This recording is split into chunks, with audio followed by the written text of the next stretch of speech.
Good morning મિત્રો. આપણે આજે જોઈશું સામાજિક વિજ્ઞાનની અંદર 8મો પાઠ ભારત વર્ષની ભવ્યતા. ભારત વર્ષની ભવ્યતાની અંદર આપણે જોઈશું એ પહેલાંના સમયના લોકો કેવી ખેતી કરતા હતા, એમનું જીવન કેવું હતું, એમની સંસ્કૃતિ કેવી હતી, એના વિશે આપણે માહિતી મેળવીશું. તો પહેલો ટૉપિક જોવાનો છે. પાષાણ કાળથી લઈને લગભગ 8મી સદી સુધીના પ્રાચીન ભારતના ઇતિહાસનું આપણે અધ્યયન કર્યું. પાષાણ કાળથી ક્યાંથી લઈને, તો કે પાષાણ કાળથી લઈને કઈ સદી, 8મી સદી સુધીના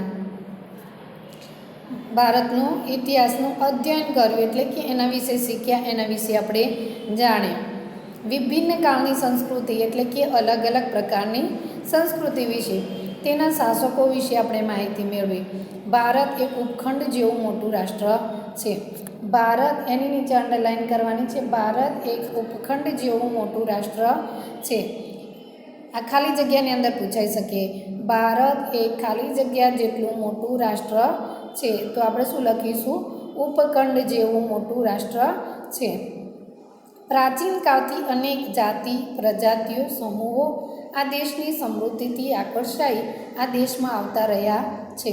પ્રાચીન કાળના લોકો, જાતિ પ્રજાતિ એટલે કે પ્રાચીન એટલે પહેલાંના સમયના લોકો દેશ વિદેશથી આપણા દેશને આકર્ષાઈ અને આપણા દેશની સમૃદ્ધિ જોઈ આપણા દેશની અંદર રહેવા માટે આવેલા હતા. અને જેના કારણે ભારતીય સંસ્કૃતિમાં વિવિધતામાં સંગમ રચાયો છે. વિવિધતામાં સંગમ એટલે કે આપણે અલગ અલગ પ્રકારના તહેવારો ઉજવીએ છીએ, અલગ અલગ જ્ઞાતિઓના બધા સૌ મળીને સાથે મળીને આપણે તહેવાર ઉજવીએ છીએ, ત્યારે આપણને દેખાય છે કે આપણો વિવિધતાની અંદર સંગમ રચાયેલો છે. જવાહરલાલ નહેરુ, જેને વિવિધતામાં એકતા કહે છે. કોને કહેવાય વિવિધતામાં એકતા? તો કે જવાહરલાલ નહેરુ, જેને વિવિધતામાં એકતા કહે છે. આ ખાલી જગ્યા તરીકે પૂછાઈ શકે. ખાલી જગ્યાને વિવિધતામાં એકતા કહે છે તો કોનું નામ આવશે? જવાહરલાલ નહેરુ. તેવા આ મહાન દેશની કલા અને સ્થાપત્ય તથા સમાજ જીવનની આપણે માહિતી મેળવીશું. તેવા મહાન કલા અને સ્થાપત્ય, સમાજ જીવન, સામાજિક જીવનનું આપણે એમનું માહિતી મેળવવાની છે, જેનાથી પ્રાચીન ભારતની પ્રજાના ગૌરવશાળી વારસાની આપણને માહિતી મળી શકે છે. એની નીચેનો ટૉપિક જોવાનો છે. પહેલો છે પ્રાચીન ભારત. એની અંદર ખેતી કેવી રીતે કરતા હતા? તો આપણા દૈનિક જીવનની મોટાભાગની ખોરાક માટેની તેમજ વપરાશની વસ્તુઓ આપણને ખેત પેદાશમાંથી મળે છે. આપણા જીવનની અંદર ખેત પેદાશની અંદર આપણા ખોરાક માટેની વસ્તુઓ મળે છે. આપણે ખાવા માટેનું અનાજ તો આપણને મળે જ છે, પરંતુ તેની સાથે સાથે આપણને કપડાં, તેલ અને ઔષધિ યાને કે દવાઓ પણ આપણને મળે છે. સાથે આપણે ભણીએ છીએ તો આપણને નોટબુક, જે કાગળ બને છે, પેન્સિલ, રબર જેવી વસ્તુઓ પણ આ અનેક પ્રકારના લાકડાઓની અંદરથી આપણને મળી આવે છે. આપણે કપડાનું જોઈએ છીએ તો કપડાં કેવી રીતે મળે છે? તો થોડા લાકડાની અંદરથી કપડાં મળે છે આપણને? તો ના, પણ એવું કપાસ પકવવામાં આવે છે અને એ કપાસની અંદર જે રૂ નીકળે છે એની પ્રોસેસ થઈ અને એના કાપડ બનાવવામાં આવે છે, અને કાપડની અંદરથી આપણે કપડાં પહેરીએ છીએ. તેલીબિયાં, તો કે તેલીબિયાંના ઘણા બધા ખેતી થતી હોય છે. રાઈ, કપાસ, મગફળી એ બધી વસ્તુઓ તેલીબિયાં માટે વપરાય છે, અને એ તેલનો ઉપયોગ આપણે ખોરાક તરીકે કરીએ છીએ. ખેતીની શરૂઆત પ્રાચીન ભારતમાં થઈ હતી. પહેલાંના સમયમાં પણ આપણે જેવી ખેતી કરીએ છીએ એવી ખેતી કરવામાં આવતી હતી, અને તે સમયમાં ખેતી માટે વિવિધ ઓજારો અને સિંચાઈની વ્યવસ્થા પણ કરવામાં આવતી હતી. વિવિધ ઓજારો એટલે કે ખેતી માટેના સાધનો, ખેતી કરવા માટે અનેક સાધનોની જરૂર પડતી હોય તેવા સાધનો, અને સિંચાઈ એટલે કે પાણીની વ્યવસ્થા કરવામાં આવતી હતી. પ્રાચીન સમયમાં ઘઉં, જવ, ડાંગર, જુવાર, બાજરી, તલ, વટાણા વગેરેની ખેતી થતી હતી. પહેલાંના સમયમાં પણ આપણે જેવો અત્યારે ખોરાક લઈએ છીએ એ જ ખોરાકની ખેતી કરવામાં આવતી હતી. આપણે પણ આ બધી વસ્તુનો ઉપયોગ કરીએ છીએ ને, કે નથી કરતા? કરીએ છીએ. ઘઉં, જવ, ડાંગર, વટાણા આ બધી વસ્તુઓ આપણે અત્યારે ખોરાકની અંદર ઉપયોગ કરીએ છીએ. એના પછીનો ટૉપિક છે ઓજારો. ઓજારો એટલે કે ખેતીકામની અંદર વપરાય છે તે સાધનોનો ઉપયોગ આપણે જોઈએ તો હડપ્પા સંસ્કૃતિમાં ખેત ઓજારોમાં હળના અવશેષ મળ્યા નથી. હડપ્પા સંસ્કૃતિમાં શાના અવશેષ નથી મળ્યા? તો કે હળના. હળ એ ખેતીકામમાં મહત્ત્વનું સાધન છે. એના દ્વારા આપણે ખેતર ખેડી શકીએ છીએ. પણ પહેલાંના સમયની અંદર એ લોકો હળ દ્વારા ખેતી કરતા હતા એ આપણને ખ્યાલ નથી, કારણ કે એનું ચિત્ર કે કોઈ માણસને ખેતર ખેડતા જોયો નથી, પરંતુ એનું એક રમકડું આપણને મળી આવેલું છે. રમકડાની અંદર બળદ અને ખેતીનું હળ આવે છે. એ હળ આપણને એક રમકડું મળ્યું છે, તેના દ્વારા આપણને જાણ થાય કે ખેતીની અંદર હળનો ઉપયોગ કરવામાં આવતો હતો. આશરે 2500 વર્ષ પહેલાંના સમયથી ખેતી માટે લોખંડના સાધનોનો ઉપયોગ વધતો હતો. કયા સાધનોનો? લોખંડના. પહેલાંના આશરે છે 2500 વર્ષ પહેલાં, એટલે કે આશરે ચોક્કસ આપણને માહિતી છે નહીં, પણ આશરે 2500 વર્ષ પહેલાંના સમયમાં સૌથી વધુ ઉપયોગ શાનો કરવામાં આવતો હતો? તો કે લોખંડનો ઉપયોગ કરવામાં આવતો હતો. આપણને એક પ્રશ્નની અંદર પૂછાઈ શકે, 1-2 વાક્યમાં જવાબ આપો તો આપણે લખી શકીએ કે લોખંડના સાધનોનો ઉપયોગ વધુ પડતો કરવામાં આવતો હતો. તેમાં જંગલોને સાફ કરવા માટે કુહાડી, હળના ફણાનો સમાવેશ થાય છે. જંગલો સાફ કરવા માટે શાનો ઉપયોગ કરવાનો? તો કે કુહાડી અને ફણાનો ઉપયોગ કરીએ છીએ. અત્યારે પણ આપણે જંગલોમાં મોટી મોટી ડાળખીઓ થઈ ગઈ હોય, અથવા તો આપણા ઘર આંગણામાં ફળિયામાં કોઈ મોટું ઝાડ થઈ ગયું હોય, એને આપણે કાપી નાખવું હોય તો આપણે કુહાડીનો ઉપયોગ કરી શકીએ છીએ. આ ઉપરાંત દાંતરડું, કુહાડીથી તેઓ પરિચિત હતા. આ દાંતરડું અને કુહાડી એ પણ એનો ઉપયોગ કેવી રીતે કરવો આ પણ સમજ એમને હતી. એના પછીનો ટૉપિક છે સિંચાઈ. સમૃદ્ધ ગામડાઓ વગર રાજાઓ અને તેમના રાજ્યનું ટકી રહેવું મુશ્કેલ હતું. સમૃદ્ધ એટલે કે વૈભવશાળી ગામડાઓ, એની અંદર રાજાઓ અને રાજ્યનું ટકી રહેવું એટલે કે ત્યાં રહેવું મુશ્કેલ બની ગયું હતું. જે રીતે ખેતીના વિકાસ માટે નવા નવા સાધનો અને ધરુરોપણના મહત્ત્વના પગલાં હતા.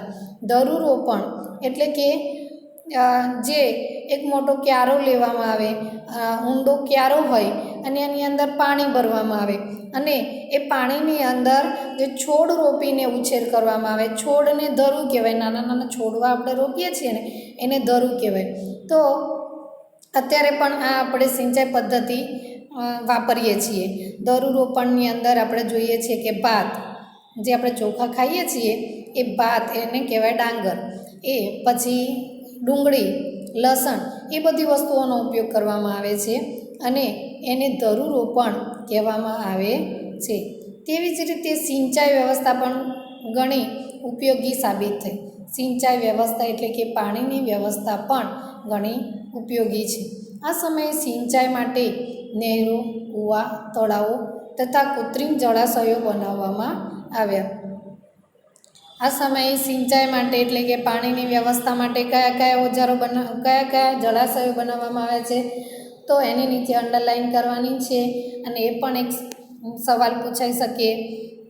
નહેરો, કૂવા, તળાવો અને કૃત્રિમ જળાશયો બનાવવામાં આવ્યા, એનો જવાબ થશે. એના પછીનો ટૉપિક છે પ્રાચીન ભારત. એની અંદર પ્રાચીન ભારતમાં ગ્રામીણ જીવન શું આવશે? ગ્રામીણ જીવન યાને કે ગામડાઓના લોકોનું જીવન કેવું હતું તેના વિશે માહિતી છે. ઉત્તર અને દક્ષિણ ભારતમાં ગ્રામીણ જીવન આ પ્રમાણે છે. તો કે ભારતના ઉત્તર ભાગમાં ગામનો વડો જે હોય એને શું કહેવાય? ગ્રામભોજક. એની નીચે આપણે અંડરલાઈન કરીશું અને આ પણ ખાલી જગ્યા તરીકે પણ પૂછાઈ શકે અને ક્વેશ્ચન આન્સર તરીકે પણ પૂછાઈ શકાય કે ભારતના ઉત્તર ભાગના વડાને શું કહેવામાં આવે છે? તો ભારતના ઉત્તર ભાગના વડાને ગ્રામભોજક કહેવામાં આવે છે. બીજું આપણે જોઈએ તો ખાલી જગ્યા તરીકે પૂછાઈ શકે. ભારતના ઉત્તર ભાગના વડાને ખાલી જગ્યા કહેવા દો તો આપણે શું લખીશું? ગ્રામભોજક. એના પછી જુઓ, સામાન્ય રીતે એક જ પરિવારના લોકો આ પદ પર પેઢીઓ સુધી રહેતા હતા.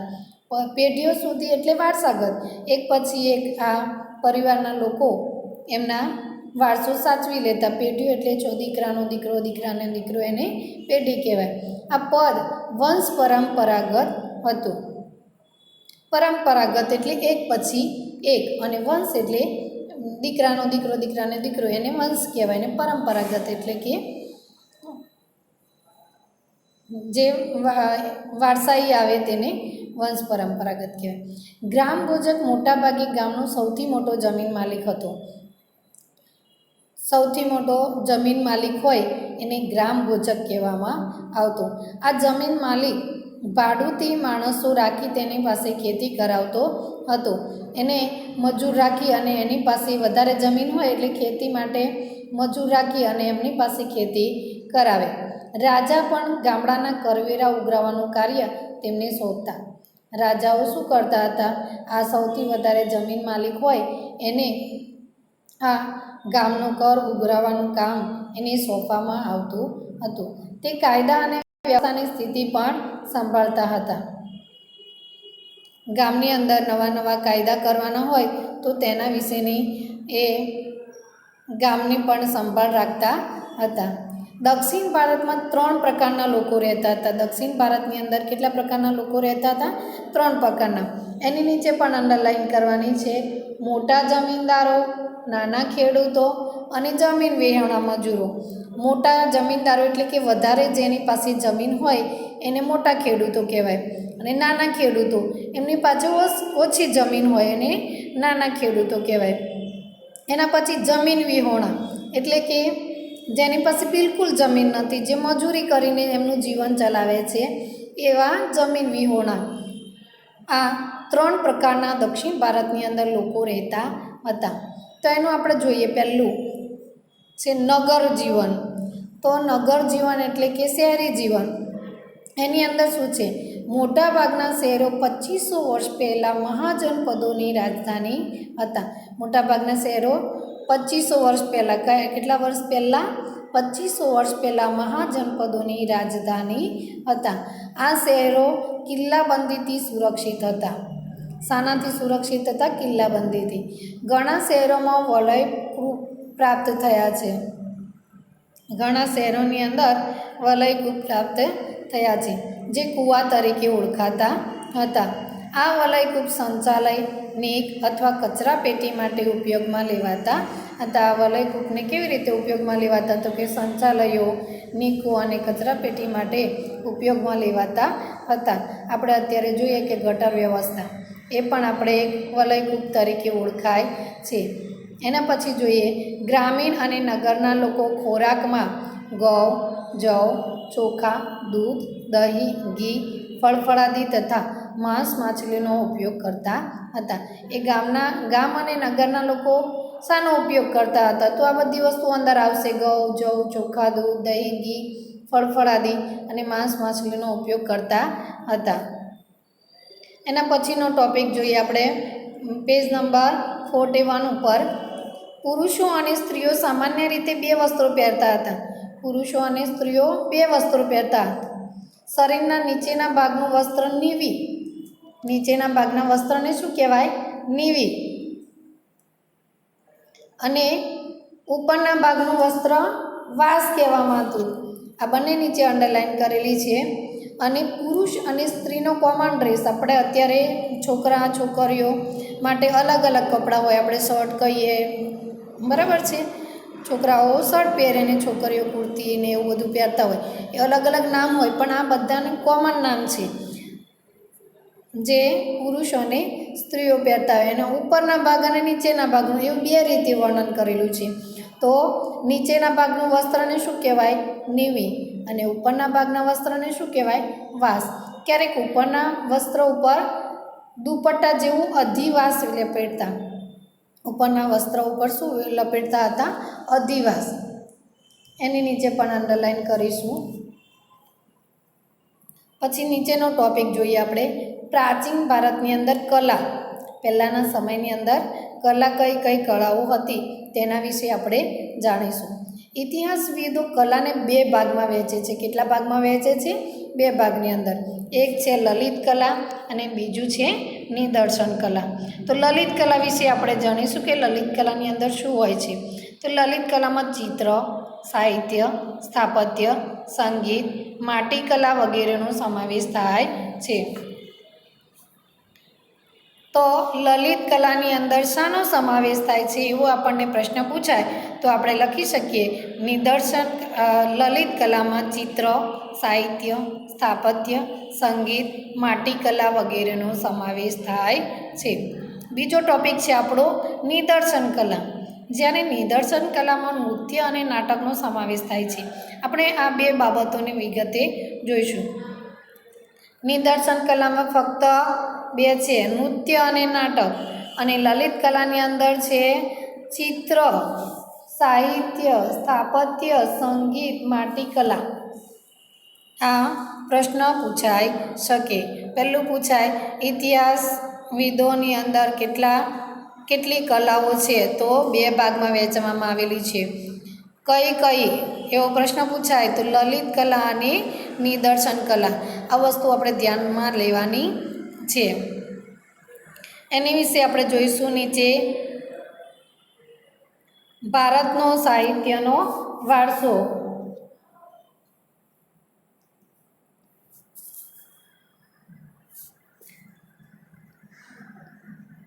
ભારતીય સાહિત્ય ધાર્મિક, ધર્મેતર અને વિદેશી મુસાફરોના વર્ણનો એમ 3 ભાગમાં વહેંચાયેલું છે. કેટલા ભાગમાં વહેંચાયેલું છે? 3 ભાગમાં. ધાર્મિક, ધર્મેત્ય અને વિદેશી મુસાફરો. એમાં પહેલો ટોપિક આપણે જોઈશું ધાર્મિક સાહિત્ય. ધાર્મિક એટલે કે અલગ અલગ પ્રકારના ધર્મોનું આની અંદર વર્ણન કરવામાં આવેલું છે. ધાર્મિક સાહિત્યની અંદર એટલે જે ધર્મની અંદર વપરાતા હોય એના સાહિત્યનું એટલે કે મોટા પુસ્તકોનો આની અંદર ઉલ્લેખ કરવામાં આવેલો છે.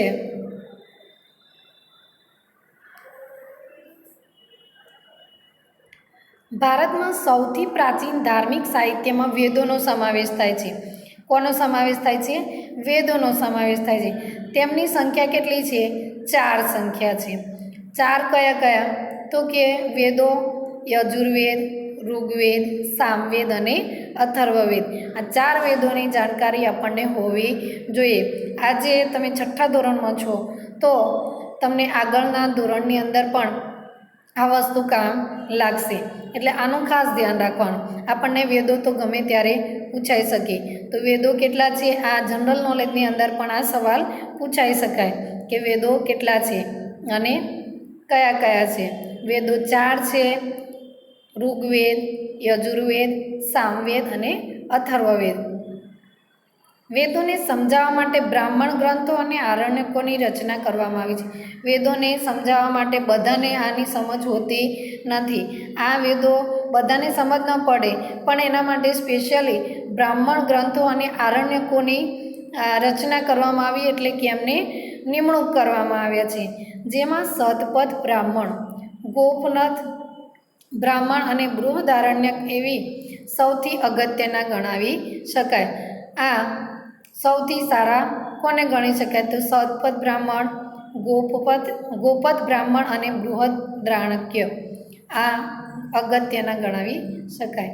આ સિવાય રામાયણ અને મહાભારત એ બંને મહાકાવ્યો પ્રાચીન ભારતીય સમાજ, સંસ્કૃતિ અને ધર્મનો ત્રિવેણી સંગમ છે. રામાયણ અને મહાભારતના મહાકાવ્યોની અંદર કોનો સમાવેશ છે? તો સંસ્કૃતિ અને ધર્મનો ત્રિવેણી સંગમ છે. એટલે 3 પ્રકારનો સમાજ, સંસ્કૃતિ અને ધર્મનો 3 પ્રકારનો સંગમ. ત્રિવેણી સંગમ એટલે 3 પ્રકારનો સંગમ અંદર આપેલો છે. વેદવ્યાસ ચરિત મહાભારત પ્રારંભમાં જય સંહિતાથી ઓળખાતું હતું. વેદવ્યાસ ચરિત એની નીચે અંડરલાઈન કરવાની છે.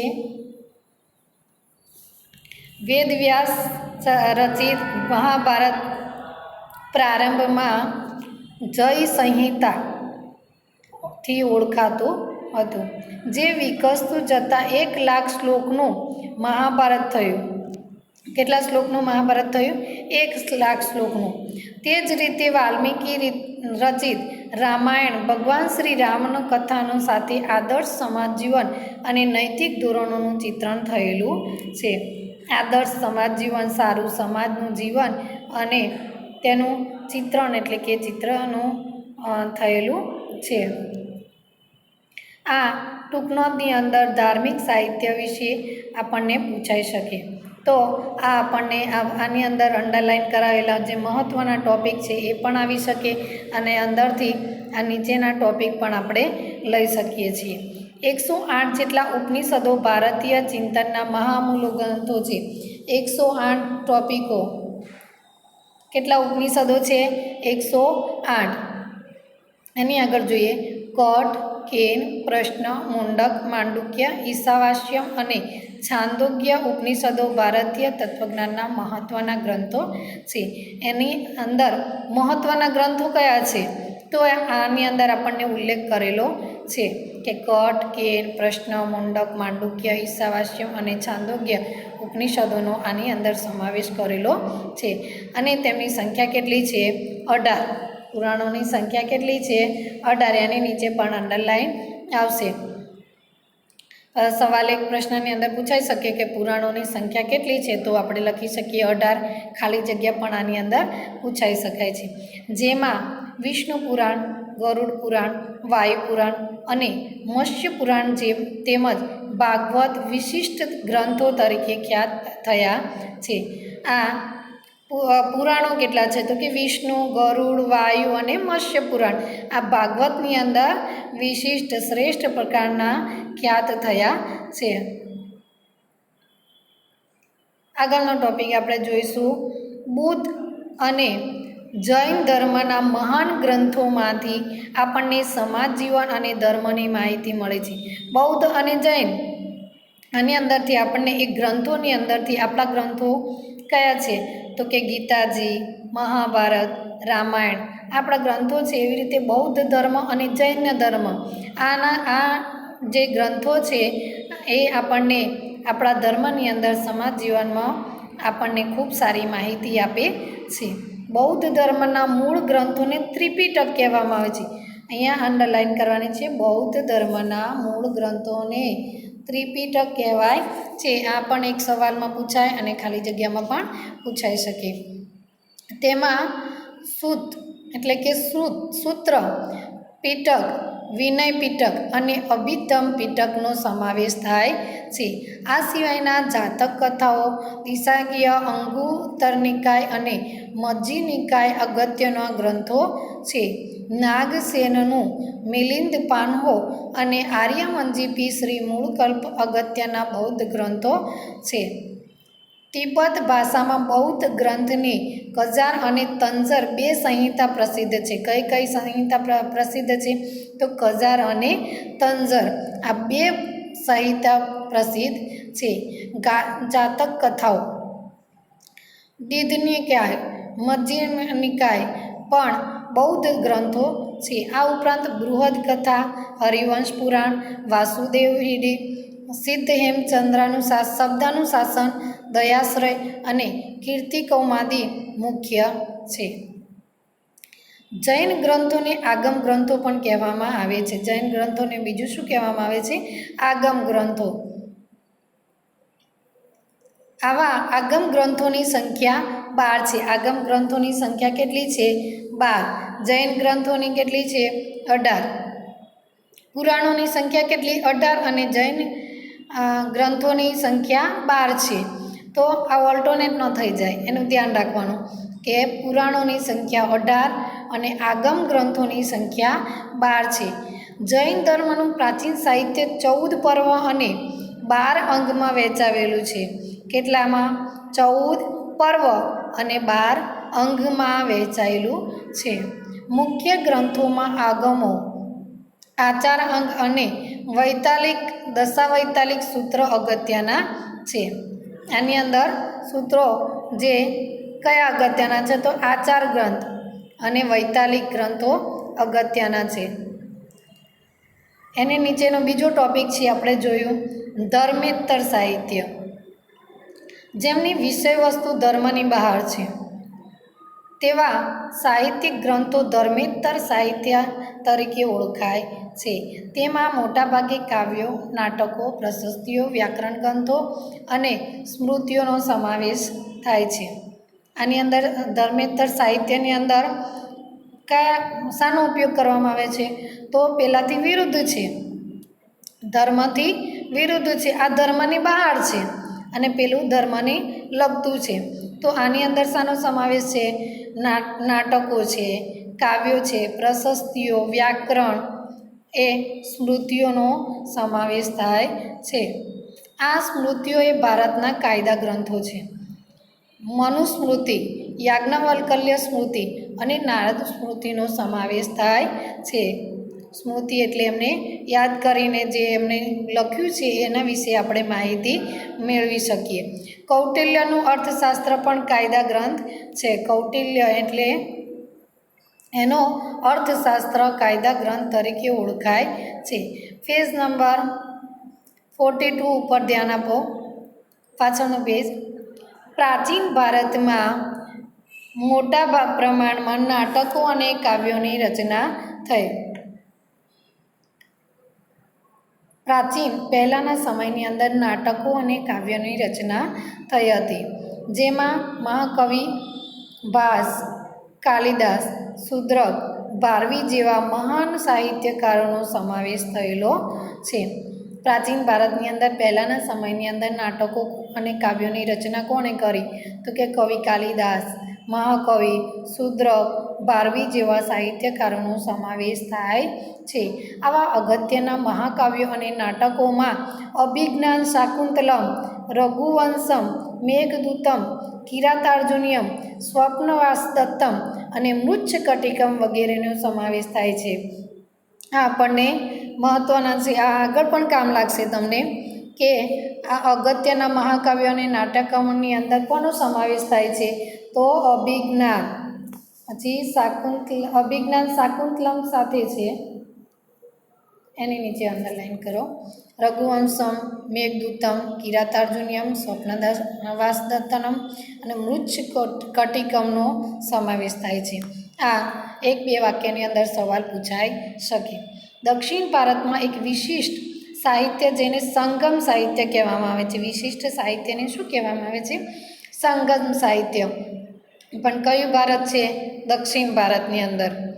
તેની રચના ઈસવીસનની પ્રથમ 3 સદીઓમાં થઈ હતી. ઈસવીસનની પ્રથમ 3 સદીઓમાં મદુરાઈમાં 3 સંગમમાં 1600 જેટલા લોક કવિઓએ વીર કાવ્યોની રચના કરી. કેટલા કાવ્યોએ કરી? 1600 જેટલા. એની નીચે આપણે અંડરલાઈન કરીશું. મદુરાઈમાં 3 સંગમમાં 1600 જેટલા લોક કવિઓએ વીર કાવ્યોની રચના કરી. આ એક ખાલી જગ્યા તરીકે પૂછી શકાય.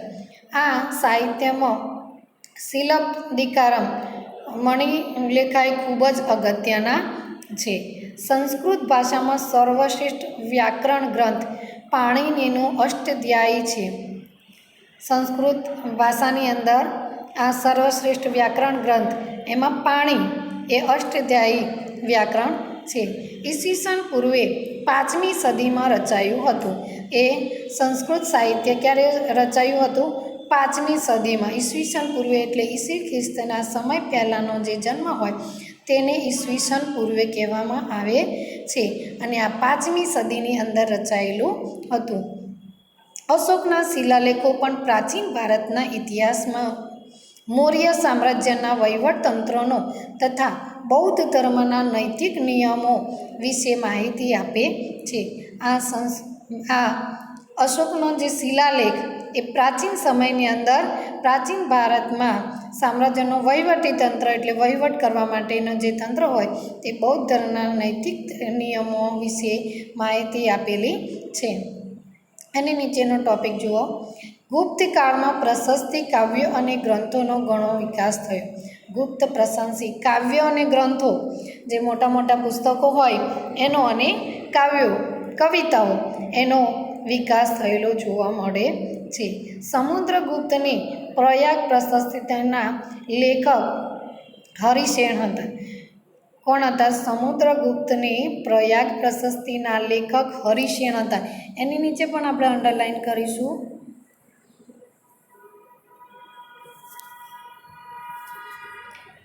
સમુદ્રગુપ્ત પ્રયાગ પ્રશસ્તિના લેખક હરિસેન હતા. તો ઉદયગીરીની ચંદ્રગુપ્ત દ્વિતીય પ્રશસ્તિના લેખક વીરસેન સાબા હતા. કોણ હતું? ચંદ્રગુપ્તના દ્વિતીય પ્રશસ્તિના લેખક વીરસેન. અને બાણે હર્ષચરિતમમાં હર્ષની પ્રશસ્તિ કરી હતી. હર્ષચરિતમમાં હર્ષની પ્રશસ્તિ કરી હતી. તો મિત્રો આપણે આટલું આજે જોઈએ. પછી અંડરલાઈન કરેલા જે છે એ તમારે પાકી નોટની અંદર લખી અને વાંચવાના છે.